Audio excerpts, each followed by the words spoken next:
আপু একটু ইন্টারপ্ট করলাম। ব্রাজিল মেয়াদের 2002 থেকে মেইন হওয়ার জন্য হলো 7 আপ। আপু এগ্রি করেন কিনা? এগ্রি আপু না। আজকে এটা নিয়ে কথা হচ্ছে না, আজকের ম্যাচ নিয়ে কথা হচ্ছে। তুমি এটা পরে আমি বলি দেখে আপু আজকের আমি একটু উত্তরটা দেই। সরি ভাই ইন্টারপ্ট করলাম। পেনাল্টির কথা বলি, যার পরে হচ্ছে ছেলে সন্তান হয় তার ছেলে সন্তানের ভিতরে মেয়ে হয় না, যার ঘরে মেয়ে হয় সে শুধু মেয়ের সন্তানেরই মুখ দেখে, মেয়ে ছাড়া কোনো কিছু দেখে না। আর ওদের জীবন হচ্ছে শুধু পেনাল্টি ছাড়া ওদের কোনো ম্যাচই হয় না। সব ম্যাচে এসে আমি বলি পেনাল্টিতে আপনারা বাদ করছেন 2022 সালে। পেনাল্টিতে পেনাল্টি আপনাদের অভাব। পেনাল্টি খুব ভাইয়া আপনারা যেটা পারেন না ওটা নিয়ে বাদ কথা করছেন। আমি কথা বলি। আপনারা পারেন না দেখে আপনারা পেনাল্টি করেন। ক্রোয়েশিয়ার সাথে যেভাবে আসছেন মুখ দেখাইতেছেন কিভাবে 26 আমি এটা জানি না আসলে। আচ্ছা, কি আপনারা এগ্রি করেন?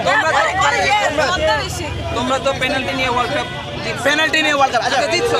পেনাল্টিটা কেন আছে ভাই? যদি নাই থাকে এই ম্যাচের আগের ম্যাচে মেসি পেনাল্টি মিস করে নাই। মিস করছে আপনাদের মতো পেনাল্টি মিস আমি হইতে বলি পারে, দিতেই পারে, আপনাদের মতো হলুদের পাখিরা বাট আপনাদের মতো আমরা পেনাল্টি ছাড়া গোল করছি।